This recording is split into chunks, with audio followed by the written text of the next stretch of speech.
और उन्हें लगता है ये तो यहोवा का फजल है ना, वो तो फजल करेगा तो जैसे मैं बचाएगा। अरे नहीं, गलत, आप वचन गलत लेके जाओ। उसने कहा तू बच, मैं तेरे घराने को बचा दूंगा, तेरे विश्वास जैसा तू बोलेगा वैसा मैं तेरे साथ करूंगा। यानी कि अभी तक तुमने ऐसी कोई मेहनत नहीं करी जिसकी वजह तुम्हारा घर हिलाया जाए यहोवा की तरफ। नहीं, बात आज कान दिमाग में डाल लो। आज बैठ जाओ भाई,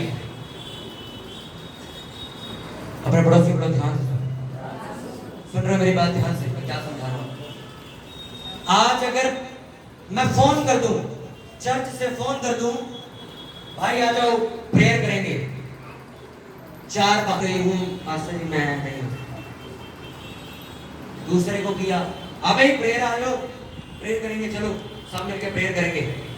आपको पता ही है मेरी छुट्टी 9 बजे होती है, तो अभी रोटी खा रहा हूं मैं फिर 10 बजे शुरू कर लेंगे ना, तो सोना भी कहा है। चलो तीसरे को फोन, हाँ भाई आ जाओ प्रेयर करेंगे, आ जाओ पास्टर जी वो फंक्शन पे जाना है, तो दे अभी बताता हूँ आपको, फोन फिर फोन स्विच ऑफ कर देते। चौथे को फोन करो, आ जाओ भाई प्रचार करने चलते, आओ पोस्टर लगा के आएंगे। चलो पास्टर जी वो मम्मी ना मना कर रही है, अभी भी काम से आया ना, मैं थका हुआ, मुझे एक दिन बताओ जिस दिन तुम काम पर नहीं जाते, है कोई दिन? यानी कि रोज थकोगे, रोज बहाना बनाओगे, रोज परमेश्वर से इनकार करोगे, एक दिन यीशु मसीह आपके सामने के खड़ा हो जाएगा। सर जो चीजें आप कर रहे हो ये मैंने भी की हैं, मैं आपके ऊपर इल्जाम नहीं लगा रहा, मैं आपको इसलिए समझा रहा हूँ कि मैं बच गया, अब आपकी बारी। मैं एक दिन जॉब से आया, मैं अगले दिन संडे भाई नाइट प्रेयर करनी, शनिवार नहीं जॉब लगी भाई साहब, उन्होंने थका के घर भेज दिया। मैं वीवो कंपनी में उस टाइम काम करता था भाई साहब, 10 बजे उन्होंने घर भेजा मेरे को। मैं घर आया, हालत मेरी खराब, सुबह 11 बजे का गया हुआ मैं आया, मैं लेटा, खाना खाया, मेरी मम्मी ने आके उठाया, कहते कल चर्च है प्रेयर नहीं करनी है, सो गया तू तो। देखो मेरे पैर नहीं चल रहे, तुम कह रहे हो मैं थका हूँ। तो वो शनिवार निकल गया, आज से 3.5 साल पहले की बात बता, तो निकल गया, संडे हो गया, अब जॉब तो लग गई थी, जॉब पे तो रोज जाना है। सोमवार को गया, फिर आज 8:30-9 बजे घर आया, बस में से स्वरूप नगर से, मिट्टी वाला सारा इलाका है वो, गर्मी में आया मैं फिर थक गया। मम्मी कहती नाइट प्रे, हिम्मत नहीं, फिर मंगलवार फिर थक गया, फिर बुधवार, वीरवार, शुक्रवार, शनिवार फिर आ गया। शनिवार को क्या हुआ, मैं फिर सो गया। और एक दिन परमेश्वर ने मुझसे कहा, मेरे भाई एक दिन ऐसा बता जिस दिन तू नहीं थकेगा उस दिन तू प्रेयर करने आएगा। मैंने कहा जॉब तो लग गई है, रोज ही जाना है। कहते फिर अब क्या करेगा, मतलब सदा के लिए प्रेयर बंद? मैं सोच पड़ गया, मैं कहा यार, फिर मैंने कहा नहीं परमेश्वर जॉब पे तो जाना ही है, काम तो करना है, प्रेयर भी करनी जरूरी है। थकावट में ही प्रेयर करने की आदत डाली मैंने, और जब मेरे को आदत डाली फिर मेरे को मैंने सोचा, मैंने कहा यार ऐसे पूरी सबके साथ ही हो रहा है। तो लोग यही कहते हैं जब भी मैं चर्च में किसी काम के लिए बुला लूं, भैया हम थके हुए, पास्टर जी हम थके हुए, हम जॉब से आए हैं, हम तो यहाँ हैं, अभी तो हम रास्ते में हैं, अब रास्ते से अभी रोटी नहीं खाई है, अभी ये नहीं किया। मैं कहीं तो सदा चलता रहेगा, इसका हल क्या है? मैंने एक आदत बनाई जो मैं आज सब चर्च के लड़कों को लड़कियों को सिखाता हूँ। पता है क्या? अपने शरीर को कत्ल कर दो, ये तो मैं कभी प्रेयर नहीं करने देगा। आज भी अगर मैं खड़ा हूं, मैं शुक्रवार रात की नाइट प्रेयर का जागा हूं, अभी जाके फिर सोएंगे हम। अगर मैं सो जाऊं, सोना तो है ही, क्या वचन सुना पाऊं ना? मुझे एक रीजन बता दो, सिर्फ आप ही नहीं मेरा परिवार भी यहाँ बैठा है, तुम रोज थके हुए हो, रोज तुम प्रेयर नहीं करोगे, कोई ऐसा दिन बताओ जिस दिन तुम थके नहीं। उसने लिखा तुम सोओगे नहीं, तुरी फूक दी जाएगी। तुम करते रहना बहाने अपने, आज मैं कल हूं, अरे भाई आज चर्च नहीं आया, तेरी सेवा दिया, वो बरसात आ गई ना थोड़ी, तो मैं बरसात में तेरे को क्या करना है? मम्मी ने कहा तू पिघल जाएगा। आज हम कौन कौन बारिश में है, पिघल गए आप लोग? आप लोगों के लिए जो तैयारी की गई, पता कितने बजे करी थी? 4:45 बजे 4:45 पे मोहन भैया, पुनीत भाई, किशन भाई के लिए एक बार जोर से तारीफ करो। ये हम रात को यहीं थे, प्रेयर कर रहे थे, तो रात को यहीं सो गए। सुबह मैं उठा, मेरे को आवाज आई कि बात बहुत ज्यादा हो गया, बहुत तेज बारिश आने वाली है। 4:30 बजे लोग उठ गए और बाहर तरपाल बांध रहे। मैं हैरान था देख के कि परमेश्वर, अगर सब लोग ऐसी मेहनत के लिए पागल हो जाते भवन के भी, कहां से कहां नहीं पहुंच जाएंगे कि अगर सारे पागल हो जाए। आज चर्च का टाइम क्या है? 11 बजे, 11:30, 12 बजे आप चर्च घुसते हो आगे, और किसको मेहनत गिनवा रहे हो? ये मेहनत नहीं है सर, ये मेहनत नहीं। मेरे साथ जो लोग काम करते हैं, मैंने कहा है सुबह 8 बजे से लेके 4 बजे तक चर्च में काम करो, उसके बाद अपना जश्न मनाओ, घूमो फिरो, फैमिली के साथ जाओ, सो, जो मर्जी करो। सेवा का टाइम सेवा करो।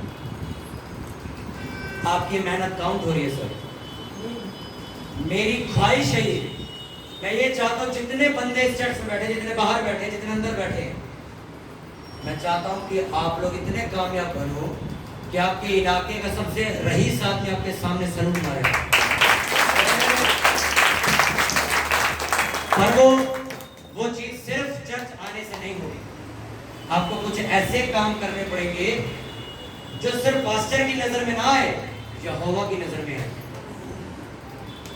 आपको एक बात मैं बताऊं, आपको सुन के रानी होगी। जहांगीरपुरी का एमएलए मेरे को फेसबुक पे देखता, मुझे थोड़ा दिन पहले पता लगा।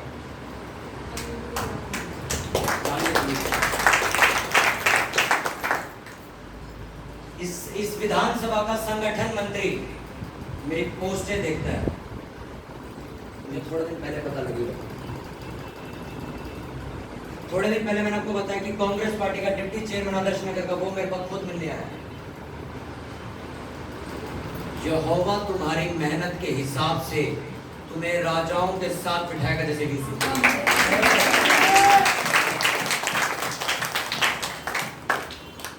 आपको मैं बार बार एक ही बात जो मैं समझा रहा हूं, मैं इसलिए वचन नहीं दे रहा हूं कि मैं आपको डांट सकूं, मैं आपको सुना सकूं, नहीं। एक सीधी सी बात, आत्मिक मेहनत क्या होती है ये आपको अन्य जाति बंदा सिखाएगा? कौन सिखाएगा? परमेश्वर का दास। और अगर मैं भी चुप कर जाऊं, अरे मेरे को क्या करना, मैं अपने आप को कामयाब बनाऊं, इनका मेरे को क्या करना? मैं आपको सिर्फ बड़ी विनम्रता के साथ बात समझा, मेहनत करो, आत्मिक मेहनत। मसीहत में की मेहनत कभी व्यर्थ नहीं, इसकी बात की गारंटी यहोवा ले चुका है। अब तू कर। सोचो, जिस बात की गारंटी पहले दे दी है उसके लिए तुम्हें रिस्क तो होगा ही नहीं। यार मैं 40 उपवास करके ये जिम जाके इतनी तगड़ी बॉडी बनाई, इसको सारा नीचे उतार दो 40 दिन में, यार कल को परमेश्वर ने कुछ दिया ही नहीं, रिस्क है। पर वो आपको पहले गारंटी दे चुका है, मेरे अंदर की गई मेहनत तेरी वेस्ट नहीं होने दूंगा, मैं वेस्ट नहीं होने दूंगा। आपको परमेश्वर बैंक में पैसे रखने का मुझे 5,000 रुपये मैंने निकाल के साउंड सिस्टम के लिए बोली, तेरे चर्च में नया साउंड सिस्टम आ जाए, रिस्क है, अब मुझे कौन देगा? मैं घोषणा करता हूँ, जैसा तुमने बोया वैसा तुम काटोगे। आपकी मेहनत को भूलता नहीं। ऐसा कभी नहीं हो सकता आम के पेड़ के ऊपर सेब लग जाए, लगते हैं क्या कभी? लगते हैं? जिस पेड़ पे जामुन उगता है उस पे अमरूद नहीं उगता। इतना बैलेंस बना रखा है परमेश्वर ने, तो वो तुम्हारे एक एक चीज का हिसाब भी रख सकते, समझ रहे हो? नारियल के पेड़ पे नारियल लगता है, कभी देखा उस पे केले लगे हुए देखे? कभी हुई है गलती, परमेश्वर से गलती हो गई, नारियल के पेड़ पे केले उगा दिए? हुआ है कभी ऐसा? कभी आपने मिट्टी में बीज बोया हो, में गेहूं गाएंगे, वो मामूली गई है? कभी परमेश्वर ने ऐसी गलती करी है? उसको पूरी दुनिया का हिसाब पता है, पूरी दुनिया। आप बाहर जाओ, आपको हवा मिलती है ना, अगर हवा चलनी बंद हो जाए मर जाओ, पर तुम जिंदा हो, परमेश्वर पता है टाइम से। वो कहता है, वो कभी अपने कमरे बैठे और बात कर, अबे हवा का पंखा चालू नहीं किया मर जाएंगे सारे, पंखा चालू करके आओ, आज तो हवा ही नहीं चलाई देश में। हुआ कभी ऐसा? कभी उस स्वर्गदूतों को यहोवा परमेश्वर कह रहा है, वो कूलर की पक्षी मोड़ दे, दिल्ली में हवा नहीं चल रही, बड़े दिन हो गए, आधे बंदे मर गए वहां पे। हुआ कभी ऐसा? कभी ऐसा हुआ कि वो सूरज का टेम्परेचर ज्यादा बढ़ा दे और कम करो, लू बड़ी चल रही है, गलती से बढ़ा दे और तब गए तो झुलस के अंदर। हुआ कभी ऐसा? जब परमेश्वर को लगता है कि आपको गर्मी ज्यादा लगने लगी है, तब वो बारिश भेज देगा। जब वो लगता है आप ये बारिश में आप ये डूब रहे हैं, तो भेजो में पानी सुखाओ। उसको सारा हिसाब पता है कैसे क्या काम करना है। वो तुम्हारा ये जेब से निकाला हुआ 2 रुपया भी ना याद रखता है, ये 2 रुपये दे के दिया। जब चर्च में मुसीबत है कि ये आया था प्रेयर करने, खड़ा था वहां पे, वो लिख लेता डायरी में। मेहनत आपको सफल बनाएगी। बिना मेहनत के चर्च आना सिर्फ 10% है। ये समझ लो वो बात है कि आप अथॉरिटी गए हो जहाँ लाइसेंस बनते हैं, तो आपको सिर्फ ट्रेनिंग दी गई है गाड़ी चलाने की, कैसे चलती है, क्या सिग्नल है। एक्चुअल में टच आपको गाड़ी में बिठाया जाएगा तब पता लगेगा। 90% वो। इसलिए जब आप चर्च आते हो, ये अथॉरिटी है, आपको बताया जाता तुम कौन हो, तुम क्या करने के लिए बुलाए गए हो। अगर तुम ये करोगे तो ये हो जाएगा, ये करोगे तो ऐसा हो जाएगा, ऐसा करोगे तो वैसा हो जाएगा। जब आप बाहर निकलते हो चर्च की मीटिंग से बाहर, जब काम करना शुरू करते हो, 90% मेहनत तब शुरू हुई, तब काम शुरू होता है। मैं तो आपको भी मेहनत करना सिखा रहा हूँ, चीजें बता रहा हूँ क्या होता है क्या नहीं होता। एक लड़का एक पास्टर के पास गया, ध्यान से सुनो। एक लड़की गई और एक लड़का गया। उसने कहा, लड़की कहती कि मैं अपने देश में लोगों को बचाना चाहती हूँ, मैं बड़ी सेवा करना चाहती हूँ। पास्टर ने उसको बता दिया ये चीजें करनी। लड़के गए, लड़का भी जाकर पूछा कि ये चीजें मेरे को बड़ी ऐसे चाहिए वैसे, जो उन्होंने बता दिया पास्टर ने ऐसे ऐसे करना है। 2 सालों बाद उस लड़की ने बहुत बड़ी सेवा का निर्माण कर दिया। उसके जरिए बहुत लड़कियां सेवा में करने लगी, पापों से बच गई, नशों से बच गई, बहुत। पर वो लड़का आज भी यही सवाल पूछ रहा है, क्या करना है, क्या करना है, क्या करना है। समझे आप मेरी बात? मैं आज आपको बता के भेज रहा हूँ, आप प्रार्थना करो, उपवास करो, बीच गो, चर्च रेगुलर रहो, चर्च में सेवा पकड़ो, जिम्मेवारी सर पे रखो। आपके साथ बैठी लेडीज कहती है मैं क्या करूंगी, इतना महंगा सूट इसलिए पहन के पोछा लगाऊंगी चर्च में, इसलिए आई हूँ। अभी 4 दिन पहले चर्च में से एक लड़का निकला, बोल के निकला है, ए यश पास्टर तो काम इतना करा, चर्च में वचन सुनने आते, काम करने आते, हम भी गिराए लोगों लंगर अपने अपने नहीं जाते, हम वचन सुनने आते। आप सोचो कहाँ जाएगा वो? मैं नहीं कह रहा हूँ, आप सोचो कहाँ जाएगा वो?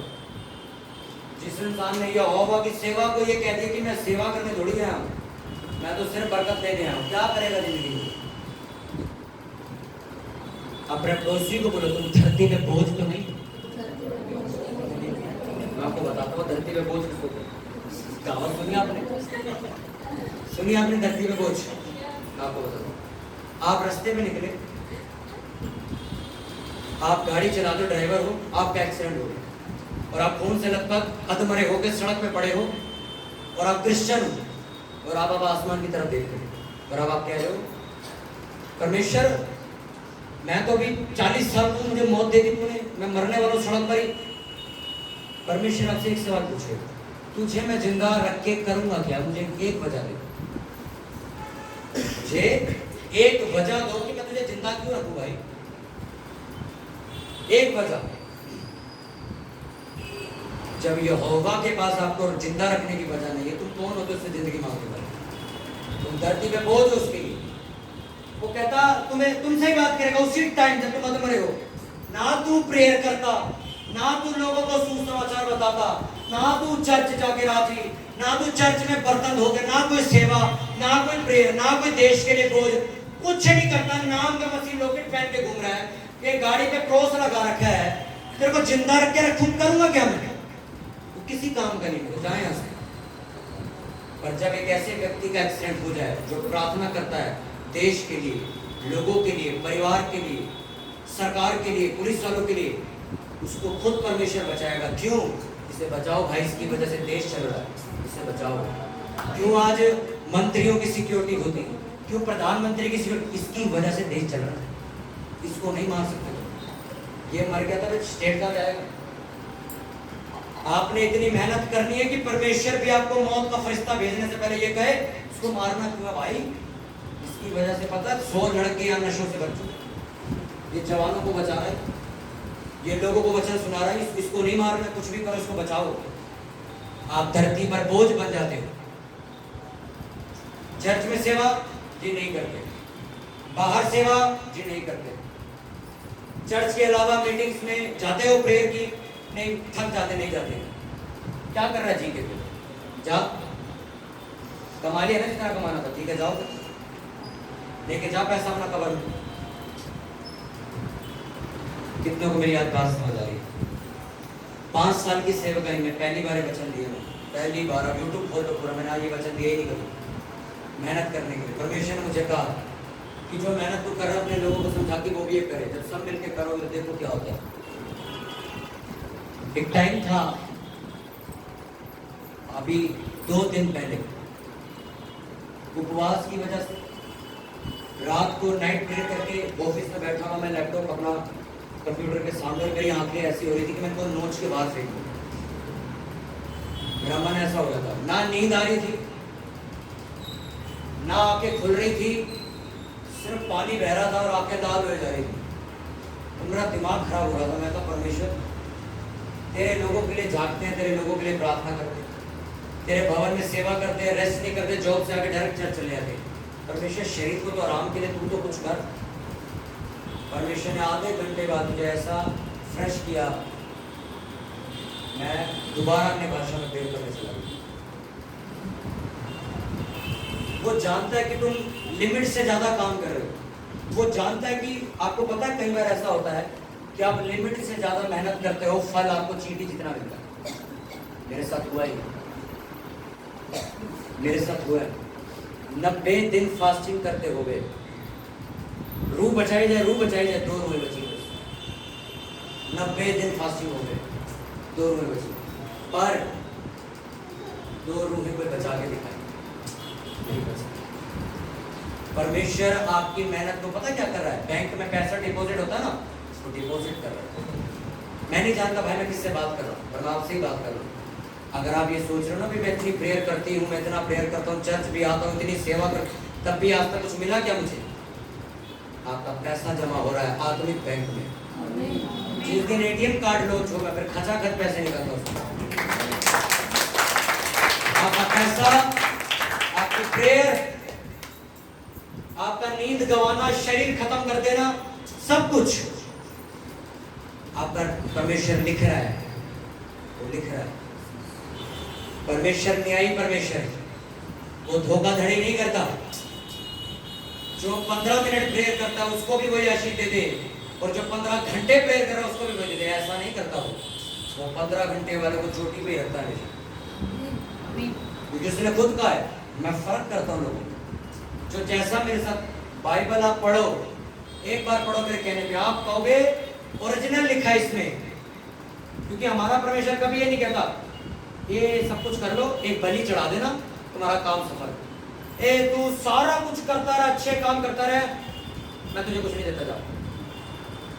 ऐसा परमेश्वर बाइबल में, बाइबल में तो सीधी एक लाइन लिखी है, जैसा तू बोएगा वैसा तू, इसी के ऊपर पूरी बाइबल लिखी गई है। अब तुम सोचो तुम क्या कर रहे हो। आप लापरवाह हो। लापरवाह का मतलब कितने बजे का टाइम था सेवा पे जाने का? 10:30 बुलाया था पास्टर जी ने, जा कितने बजे रहा हूँ? 11:30 जा रहा हूँ। अब तुम क्या हो गए? लापरवाह। क्या बोया तुमने? लापरवाही। तुम्हारी भी लापरवाही की जाएगी। तुम मांगोगे परमेश्वर मुझे कल 1 लाख का इंतजाम चाहिए, नहीं देगा, परसों दूंगा। तू भी तो लेट आता है, दूंगा जरूर। आता तू भी कहना ना, आता तो हूं ना परमेश्वर, आता तो हूं ना, हाजिरी तो लगाई देता हूं मैं। 10:30 नहीं आता तो 12 तो आता हूं। परमेश्वर कैसे कहेगा? दे तो रहा हूं, परसों दूंगा, दे दे। जैसा चलते, जैसा वो बिल्कुल सेम। मैंने क्या कहा? तू कुछ करता हूं नहीं, वो कहता तू कुछ करता हूं नहीं। सेम चलती है बाइबल, आपके हिसाब से, आपके हिसाब से चलती है बाइबल, बिल्कुल आपके हिसाब से। तुमने सेवा का निरादर कर दिया, वो तुम्हारा निरादर कर देगा। तुमने सबके सामने उसकी इज्जत करी, वो सबके सामने तुम्हारी इज्जत करेगा। तुमने सबके सामने छुपा, नहीं जी मैं किससे चर्च जाने, ऐसा पूरा रख लेते हैं। तुम चर्च जाने लगे हो, नहीं चल जाता नहीं पहले किसी ने के हाँ तुझे गलत विश्वास नहीं किया इन्हें क्या मैं चल वो तो मैं वैसे ही जाते जाते कई बार चली जाती। आप जितना उसको छुपाओगे वो तुम्हें छुपाएगा दुनिया से। कोई नहीं पूछेगा तुम्हें, कोई नहीं पूछेगा। तैयार हो मेहनत करने के लिए? मेहनत। एक भेड़ बकरी चराने वाले को इजराइल के 12 गोत्रों का राजा बनाकर, इजराइल को क्या छोटे बने थे? इजराइल देश का जो राजा बन जाए वो आदि तनी कितना ताकतवर इंसान है दुनिया में जो इजराइल पे राज कर ले, इजराइल देश पे। दाऊद पता है कौन था? अब इतनी के बाद मुझे पता है कि एक पढ़ा लिखा ग्रेजुएट इंसान भेड़ बकरियां नहीं चराता, अनपढ़ इंसान चराता। और उस अनपढ़ इंसान को परमेश्वर ने राजा बनाया। क्यों? उसने मेहनत करी, उसने परमेश्वर को दिखाया, देख मेरा पसीना देख परमेश्वर। परमेश्वर उसका पसीना देखा, ये कर रहा है काम, इसको दो।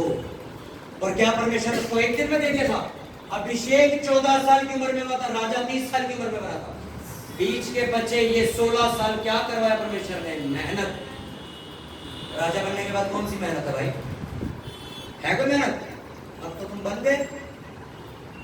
इसलिए अगर आप ये सोच रहे हो मैं इतने साल से इतने महीने से ये कर रहा हूँ, चर्च जा रहा हूँ, बीज बो रही हूँ, लोगों को बता रहा हूँ, लोगों को लेके आ रहा हूँ, मैं परमेश्वर को वफादारी से बना, चर्च के साथ अड़ा और खड़ा हूँ, क्या मिला? आपकी सेविंग्स चल रही होगी, आपकी तैयारी चल रही है, आपको ठेठ खड़ा करके राजा बनाया गया। क्योंकि परमेश्वर नहीं चाहता कि वो आपको वो वाला राजा बना दे। 2 दिन बैठ जा, तीसरे दिन अपने भाई को बिठा लियो। वो वाला राजा नहीं बनाएगा तुम्हें, वो एक ही बार बिठाएगा और उसी गद्दी पे तुम्हारी मौत मिलेगी। तुम राज करते हुए ही मरोगे। अपनी जिंदगी में दोबारा कभी गरीबी नहीं देखोगे, अपनी जिंदगी में कभी दोबारा कमी नहीं देखोगे, अपनी जिंदगी में अपने घर में दोबारा कभी नशा नहीं देखोगे, अपने घर में अपनी बीमारियों को कभी आता नहीं देखोगे, जादू टोने को नहीं देखोगे। अगर मेहनत करने के लिए तैयार हो, चर्च तैयार हो, जोर से बोलो हालेलुया। तैयार हो मेहनत करने के लिए? कौन सी मेहनत? कौन सी मेहनत? अगर आत्मिक मेहनत करोगे तो हो सकता है शरीर की मेहनत करने से भी आपको परमेश्वर रोक देगा। मैं आपको लाइव एग्जांपल देता हूँ। जब आप आत्मिक मेहनत में बढ़ जाते हो, आपको शारीरिक मेहनत कम करनी पड़ती है। आज लोग शरीर में ज्यादा मेहनत करते हैं अपना घर चलाने के लिए, पर चलता तभी नहीं है।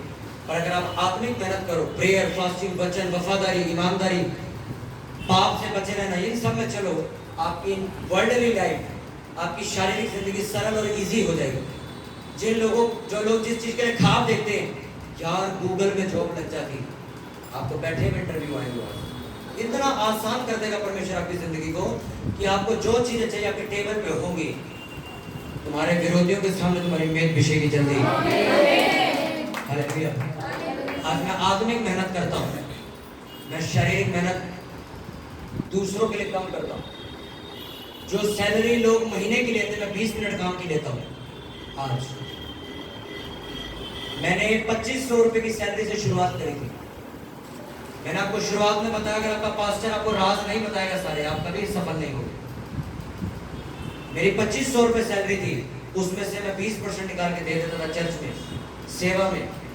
इसलिए आज ऐसा दिन है कि जो मेरे दोस्त मेरा उस टाइम मजाक उड़ाते थे कि तू पैसा बाहर नहीं खर्चता, चर्च के लिए खर्च देता है। जो सैलरी उनकी महीने की है, मैं 20 मिनट काम करने के लिए था। मैं एक दिन में 20 मिनट काम करता हूँ, उतनी सैलरी मेरे को 20 मिनट की मिलती है। जब आप परमेश्वर का वफादार, ये लाइव एग्जांपल है, आप चल के देखो, मेहनत करके देखो। परमेश्वर वो परमेश्वर जिसने पैसा छापना सिखाया लोगों को। सोना क्या इंसान ने बनाया? यहोवा ने दिया धरती के नीचे। हीरा क्या तुमने बनाया, मैंने बनाया? उसने बनाया। इस दुनिया की जितनी आलीशान चीजें क्या इंसान ने बनाई है? परमेश्वर ने बनाई है। तो वो तुम्हारे घर की छत पे भी उगा सकता हो अगर वो चाहे तो। अगर वो चाहे तो ये काम हो सकता है। कहीं पैसा पड़ा, किसी बेईमान आदमी का पैसा पड़ा हुआ है, सड़ रहा है पैसा, पड़ा पड़ा करोड़ों खरबों रुपए। परमेश्वर वहां से पैसा क्या नहीं कर सकता? तुम्हारे अलमारी में नहीं लगा सकता। मैं जो बात समझा रहा हूँ उसको समझो, पैसे की तरफ मत जाओ, मेरी बात को समझो। अगर तुम ये काम करो जो बाइबल बताती है, तुम्हें उन कामों के लिए कभी प्रेशर नहीं लगाना पड़ेगा जिसके लिए दुनिया लगाती है। मैंने ऐसे मसीह लोग देखे हैं, ऐसे मसीह लोग देखे, मैंने कहा जिनके ट्रक चलते हैं, अपने गाड़ियां चलती हैं, आधा रोड उनका घिरा हुआ होता है ऐसे, और उनसे गवाही पूछी, कहते हमारा बाप साइकिल पे घूमता था, आज ट्रकों का मालिक है, बाप साइकिल पे मर गया उनको। ऐसा कहीं भी नहीं लिखा बाइबल में तुम गरीबी से निकले हो, परमेश्वर तुम्हें गरीबी में खत्म करेगा। तुम्हें परमेश्वर ने कहा, तुम लिखा तुम मेरे राज्य की खोज करो, क्या है दुनिया में, सब तुझे दूंगा। कहता क्या है दुनिया में, क्या है, सोना चांदी हीरा डायमंड प्लेटिनम, क्या है, व्हाइट गोल्ड सबसे महंगा, सब तुझे दूंगा। आशीष चाहिए तेरे को, शांति चाहिए मैं तुझे दूंगा, तुझे चाहिए तेरा हस्बैंड आजाद हो जाए, नशे छोड़ दे, मैं उसे आजाद करूंगा, तू मेरे साथ चल। तू चाहता तेरे बच्चे तेरी सुने, तू मेरे साथ चल, मैं उन्हें बचाऊं।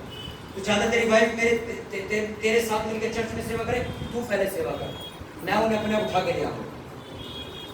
हालेलुया। एक वर्ड मैं पढ़ूंगा, इसमें लिखा, इब्रानी शब्द के अंदर मेहनत करने के कुछ वर्ड्स लिखे, मैं आपको बताना चाहता हूँ। मैं ये नहीं चाहता कि आप लोग यहाँ से जाओ और आप उन कलीसियाओं के लोगों की तरह रहो कि हमारे पास इधर से कहते प्रेयर करो, तो समझाते कुछ नहीं। इसका मतलब लिखा है, the King James version of the Bible with the following English word, serve, do, till, servant, work, worshipper, service, labour, bond service and server and servant. इब्रानी शब्द के बाद एक मतलब लिखे हुए उसके, मैं आपको स्क्रीनशॉट भेजूंगा, उसमें लिखा मेहनत करने का मतलब है वर्शिप करना, आराधना करना। आराधना लोगों को लगता है ये करते रहो, इसे आराधना नहीं, आराधना नहीं, ये तो आप गा रहे हो, ये होगा प्रस्तिश करो।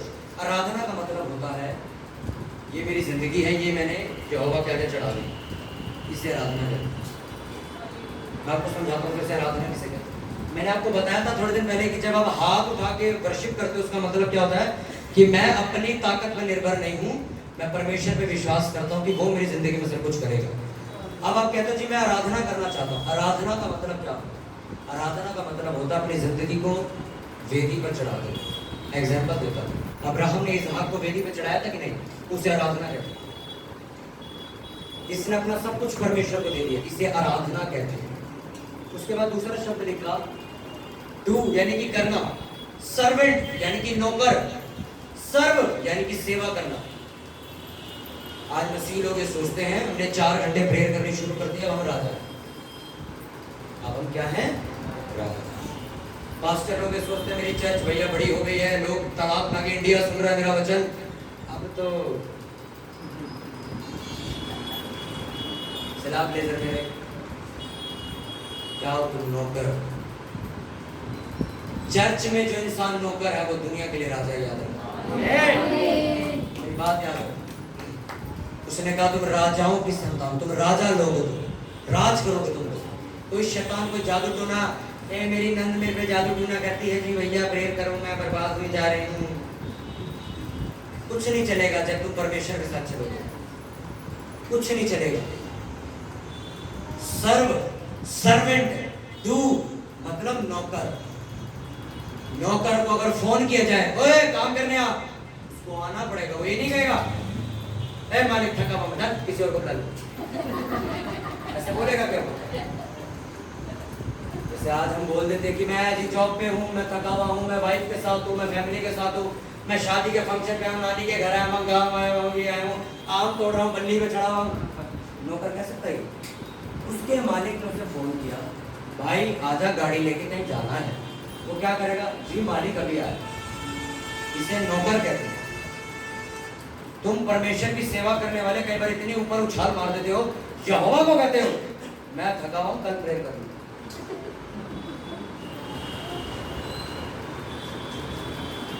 हालेलुया। अपने पड़ोसी बोलो सेवा करना, करते रहना, नौकर की तरह, गुलाम बन जाना, परमेश्वर के ये चीजें तुम्हें दुनिया में राजा बना के देगा। अपने हाथों को उठा दो, सब जन अपने हाथों को उठा दो और प्रार्थना करो अपने होठों को खोल के कि परमेश्वर मेरे प्रभु तेरा वचन जो आज मैंने सुना, मेरे प्रभु ये ने मेरी आंखों को खोला, मेरे मन को खोला कि अगर मुझे अपनी जिंदगी को राज की तरह बढ़ता देखना है तो मुझे मेहनत करनी पड़ेगी, और ऐसी मेहनत जो आत्मिक है। मेरे प्रभु मैं अपने शरीर की नहीं सुनूंगा, मैं अपने काम की अपनी थकावट की नहीं सुनूंगा, क्योंकि ये जिंदगी भर मुझे तेरे नजदीक नहीं आने देगी। अपने हाथों को उठाओ, अपनी पर्सनल प्रेयर करो। परमेश्वर मैं प्रार्थना करने के लिए तैयार हूँ, मैं मेहनत करने के लिए तैयार हूँ। मेरे प्रभु मेरे परिवार को बचाने के लिए, अपने देश के लिए प्रार्थना करने के लिए मैं तैयार हूँ। हाथों को उठाओ, प्रार्थना करो।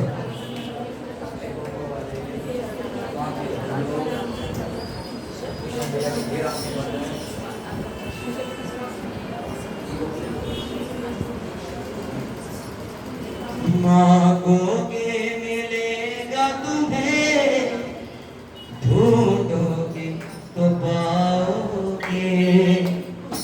मांगोगे मिलेगा तुम्हें, ढूंढोगे तो पाओगे।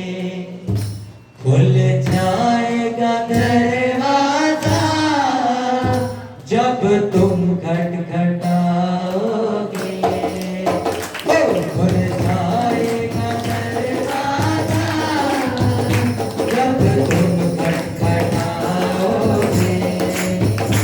मांगोगे मिलेगा तुम्हें, ढूंढोगे तो पाओगे। एक साथ गाइए, मांगोगे मिलेगा तुम्हें, ढूंढोगे तो पाओगे। खुल जाएगा दरवाजा जब तुम खटखटाओगे। खुल जाएगा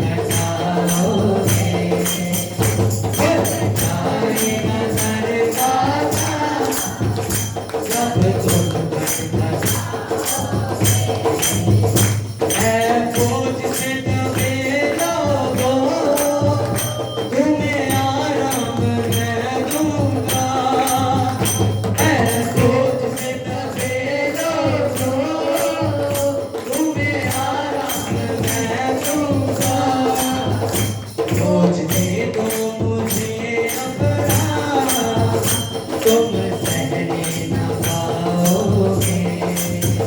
बोझ दे दो मुझे अपना, तुम सहने न पाओगे। एक साथ मांगोगे मिलेगा तुम्हें, ढूंढोगे तो पाओगे। खुल जाएगा दरवाजा। अपने लोगों में खड़े हो जाएंगे। मांगोगे मिलेगा तुम्हें, ताने के साथ ढूंढोगे तो पाओगे। खुल जाएगा दरवाजा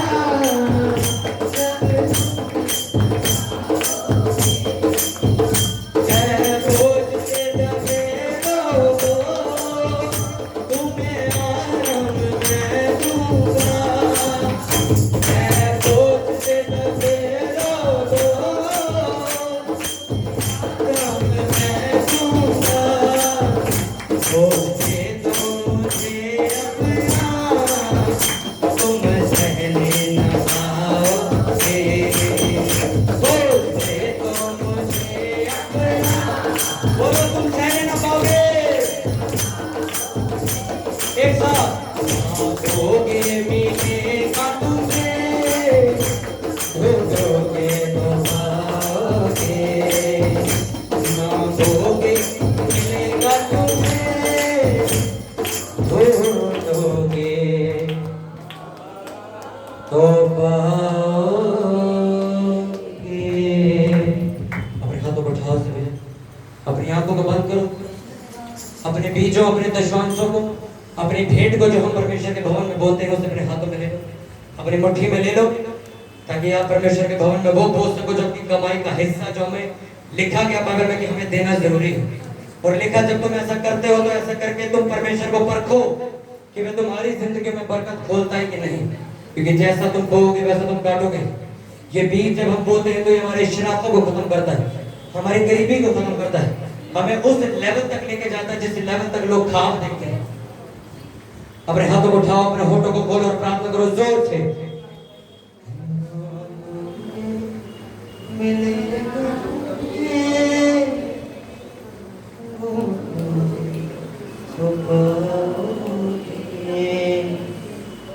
भूल जाएगा दरवाजा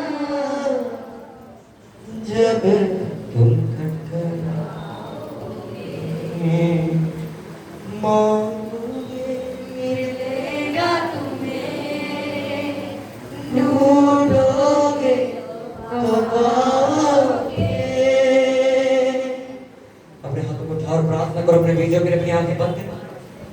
आप लोगों को देखने के लिए नहीं आए भाई, आप परमेश्वर से बात करने के लिए आए हो, जो आपको तब मिल सकता है जब आप आंखें बंद करके पूरी प्रार्थना उसके साथ करते हो। अपने हाथों को उठाओ, अपने फाइनेंस के लिए खुद प्रार्थना करो। थैंक यू लॉर्ड जीसस, हम धन्यवाद करते हैं लॉर्ड आज के दिन, आज के समय के लिए परमेश्वर। खुदावन टूटे हुए हाथों को देखिए परमेश्वर, जो हर्ष के साथ विश्वास के साथ अपनी कमाइयों में से आपके भवन में बो रहे हैं परमेश्वर।